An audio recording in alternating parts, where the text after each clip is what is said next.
పార్టీలో చేరతామంటే ఎవరైనా ఏమంటారు, దానికేం భాగ్యం రండి చేర్చుకుంటామంటూ హ్యాపీగా ఆఫర్ ఇస్తారు కదా. కానీ చిత్తూరు టీడీపీలో అలాంటి పరిస్థితి లేదట. వైసీపీ నుంచి వచ్చేవారికి డోర్లు మూసేయాల్సిందని తీర్మానం చేశారట. వారి ఒత్తిడితో చంద్రబాబు నాయుడు కూడా సమ్మతించక తప్పలేదట. మరి చిత్తూరు జిల్లాలో తీసుకున్న ఆ నిర్ణయాన్ని చంద్రబాబు నాయుడు రాష్ట్రం అంతటికి వర్తింపజేస్తారా, లేక మినహాయింపులు ఏమైనా ఉంటాయా? ఉమ్మడి చిత్తూరు జిల్లాలో ఈ ఎన్నికల్లో టీడీపీ గత చరిత్రను తిరగరాసింది. గతంలో ఎన్నడూ లేని విధంగా అత్యధికంగా 12 అసెంబ్లీ సీట్లు సాధించింది. ఆయా నియోజకవర్గాల్లో గెలుపు సాధ్యం కాదు అనుకున్న ప్రాంతాల్లో సైతం అత్యధిక మెజార్టీ కైవసం చేసుకుంది.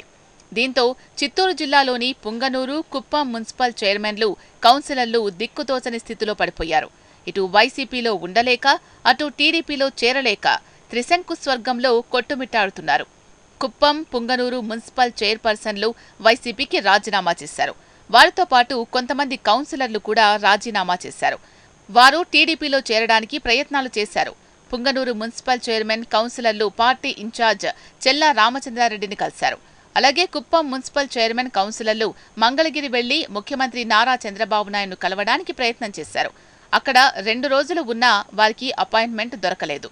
దీంతో వారి పరిస్థితి అగమ్యగోచరంగా తయారైంది అంటున్నారు.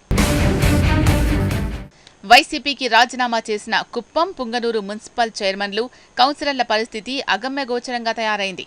వారికి ఏం చేయాలో దిక్కు తోచడం లేదట. కూటమి ప్రభుత్వం అధికారంలోకి వచ్చిన తర్వాత పలువురు వైసీపీ ప్రజాప్రతినిధులు టీడీపీ వైపు మొగ్గు చూపుతున్నారు. అయితే వారిని పార్టీలో చేర్చుకోవడానికి ఆ పార్టీ అధిష్టానం అంగీకరించడం లేదని తెలుస్తోంది.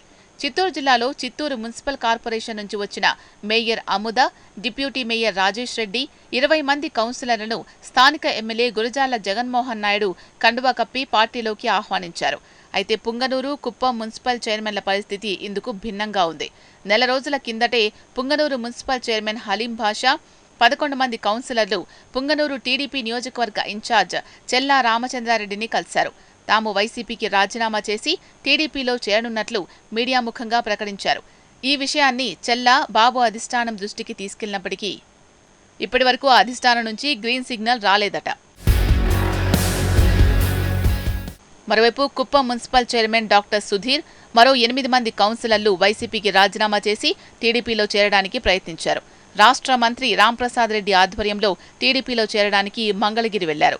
2 రోజుల పాటు వేచి ఉన్నా వారికి ముఖ్యమంత్రి చంద్రబాబు నాయుడుతో భేటీ అయ్యే అవకాశం కలగలేదు. ఈలోపు కుప్పంలో కొత్త మున్సిపల్ చైర్మన్ సుధీర్కు సంబంధించిన ప్రియా నర్సింగ్ హోం మీద టీడీపీ శ్రేణులు దాడులు చేశారు.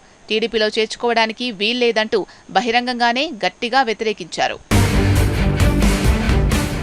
కుప్పంలో మొత్తం 25 మంది కౌన్సిలర్లు ఉండగా వైసీపీ తరపున 19 మంది, టీడీపీ తరపున 6 మంది విజయం సాధించారు.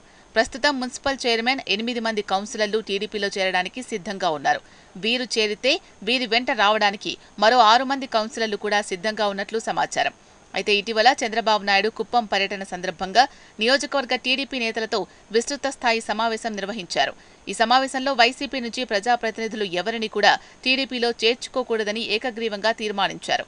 ఈ తీర్మానాన్ని ముఖ్యమంత్రి చంద్రబాబు నాయుడు కూడా ఆమోదించడం విశేషం. ఫలితంగా రాష్ట్రంలో కూడా వైసీపీ ప్రజాప్రతినిధులను టీడీపీలో చేర్చుకోకూడదు అనే విధానపరమైన నిర్ణయం తీసుకున్నట్లు సమాచారం.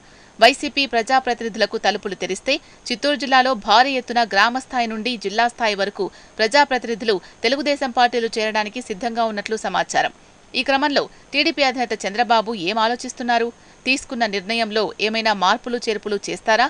ఇప్పటికైతే హోల్డ్లో పెట్టారు కానీ అవతలి పార్టీ నుంచి స్థానిక నేతలు టీడీపీలో చేరుతాం అంటే చంద్రబాబు నాయుడు కాదనకుండా ఉండగలరా? పార్టీ పురోగతి దృష్ట్యా బాబు ఏ నిర్ణయం తీసుకుంటారో చూడాల్సిందే మరి.